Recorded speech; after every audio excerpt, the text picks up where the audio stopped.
కృపలతో రాజ్యమును స్థిరపరచు నీవు, బహుతరములకు శోభాతిశయముగా చేసితివే. కృపలతో రాజ్యమును స్థిరపరచు నీవు, శోభాతిశయముగా చేసితివి. నెమ్మది కలిగించే నీ బాహుబలముతో శత్రువు నలచిన అందరం కలిసి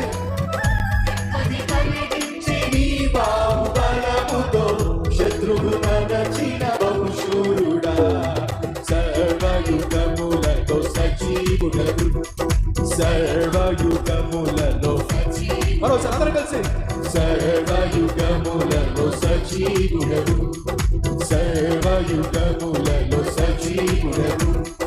సరిపోల్చగలనా నీ సామర్థ్యమును, కొనియాడదగిదయా నీ దివ్య తేజం. నా ధ్యానం నా ప్రాణం నీవే యేసయ్యా, నా ధ్యానం నా ప్రాణం నీవే యేసయ్యా, నా ధ్యానం నా ప్రాణం నీవే యేసయ్యా, నా ధ్యానం నా ప్రాణం నీవే యేసయ్యా, నా ధ్యానం నా ప్రాణం నీవే యేసయ్యా, నా ధ్యానం నా ప్రాణం నీవే యేసయ్యా.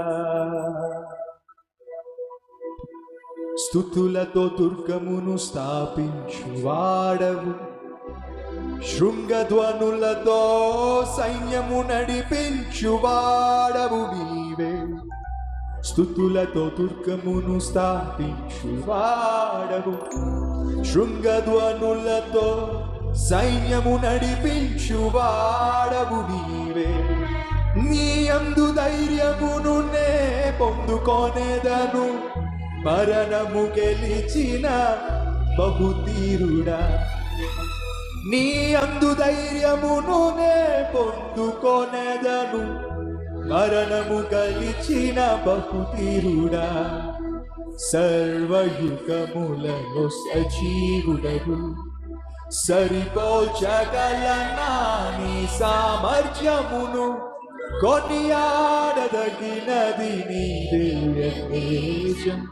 నా ధ్యానం నా ప్రాణం నీవే యేసయ్యా, నా ధ్యానం నా ప్రాణం నీవే యేసయ్యా, నా ధ్యానం నా ప్రాణం నీవే యేసయ్యా, నా ధ్యానం నా ప్రాణం నీవే యేసయ్యా.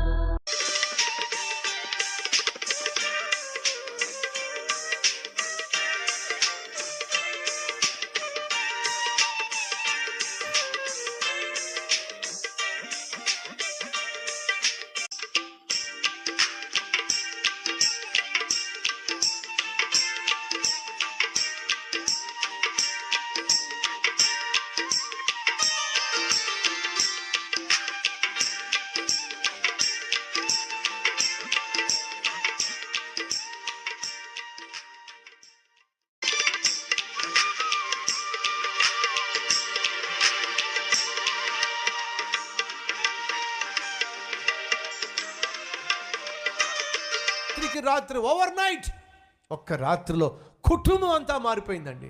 కుటుంబం అంతా దేవుని ఆరాధించడానికి తమను తాము అప్పగించుకున్నారండి. బాప్తిజం కూడా తీసేసుకున్నారు అదే రాత్రి. అడుగుతున్నా, నీ కుటుంబం సంగతి ఏమిటి?